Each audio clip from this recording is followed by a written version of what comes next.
सांसदों और विधायकों पर हमेशा के लिए चुनावी बैन लगना चाहिए। सुप्रीम कोर्ट ने इस मामले पर सुनवाई शुरू कर दी है। अदालत ने केंद्र सरकार और चुनाव आयोग से जवाब भी मांगा है। नमस्कार, मैं हूं नेहा सिंह और आप देख रहे हैं मेट्रो 24। इस वीडियो में हम इस केस की पूरी जानकारी देंगे, सुप्रीम कोर्ट की टिप्पणी समझेंगे और इसके राजनीतिक, कानूनी और सामाजिक असर पर चर्चा करेंगे। सुप्रीम कोर्ट ने कहा कि केवल 6 साल तक चुनाव लड़ने पर प्रतिबंध लगाने का कोई औचित्य नहीं है।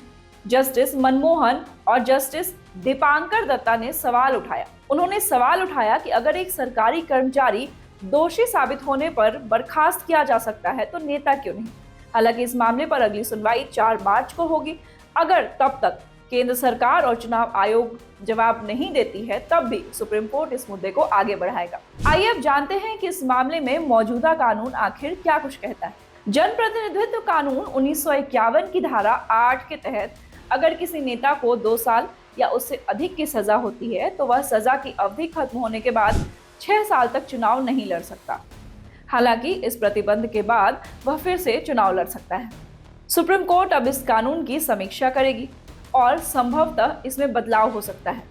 अब बात करते हैं बिहार की राजनीति और इससे अपराध के गठजोड़ की। बिहार में राजनीति और अपराध का गठजोड़ दशकों पुराना है।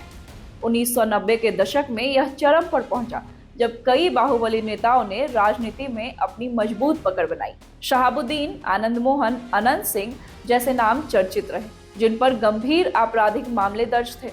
2015 और 2020 के विधानसभा चुनाव में भी कई ऐसे उम्मीदवार चुनाव लड़े जिन पर आपराधिक मामले थे। 2020 के चुनाव में बिहार विधानसभा के 68% विधायकों पर आपराधिक केस दर्ज थे, जिनमें से कई संगीन अपराधों से भी जुड़े थे। 2019 के लोकसभा चुनाव में 43% सांसदों पर अपना आपराधिक केस था, जिनमें से 29% गंभीर अपराध से जुड़ा मामला था। यह दर्शाता है कि राजनीति में अपराधीकरण एक गंभीर समस्या बन चुकी है। कोर्ट अगर इस मामले में कोई बड़ा फैसला देता है तो सूबे की सियासत में क्या होगा?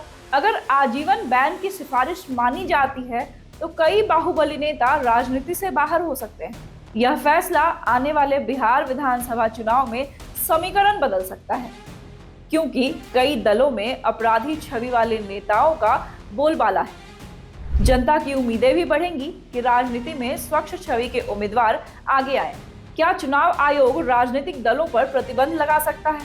सुप्रीम कोर्ट में सुझाव दिया गया कि चुनाव आयोग राजनीतिक दलों को यह नियम बनाने के लिए बाध्य कर सकता है कि वे गंभीर अपराध में सजा पाए लोगों को पार्टी पदाधिकारी नहीं बना सकते। सवाल यह भी उठता है कि क्या चुनाव आयोग के पास इतनी शक्ति है कि वह इस तरह का नियम लागू कर सके। 2016 में वकील अश्विनी उपाध्याय ने सुप्रीम कोर्ट में याचिका दायर की थी। उनकी मांग है कि दोषी राजनेताओं पर आजीवन चुनाव लड़ने पर प्रतिबंध लगाया जाए और उनके खिलाफ लंबित मामलों को तेजी से निपटाने का निर्देश दिया जाए।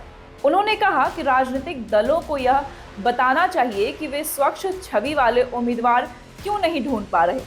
बिहार विधानसभा चुनाव नजदीक है और अगर सुप्रीम कोर्ट इस मामले में सख्त फैसला लेता है तो इसका सीधा असर राज्य की राजनीति पर होगा। अपराधी छवि वाले उम्मीदवारों के टिकट कट सकते हैं, जिससे राजनीतिक समीकरण बदल सकते हैं। बिहार में कई ऐसे बड़े नेता हैं जिन पर आपराधिक मामले दर्ज हैं। यह देखना दिलचस्प होगा कि पार्टियां कैसी प्रतिक्रिया देती हैं। अब सवाल है कि इस मामले में आगे क्या होगा। सुप्रीम कोर्ट इस मामले की सुनवाई कर रहा है और 4 मार्च को अगली सुनवाई होगी। अगर कोर्ट आजीवन प्रतिबंध लगाने का फैसला सुनाता है तो राजनीति में बड़ा बदलाव हो सकता है। सवाल यह भी उठता है कि क्या सरकार इस फैसले को स्वीकार करेगी या कोई नया कानून बनाएगी। आपकी क्या राय है? क्या दोषी नेताओं पर आजीवन प्रतिबंध लगना चाहिए? हमें कमेंट में जरूर बताएं। चैनल को लाइक, शेयर और सब्सक्राइब करें और इस तरह के एक्सप्लेनर वीडियोस देखने के लिए हमारे चैनल को विजिट करें।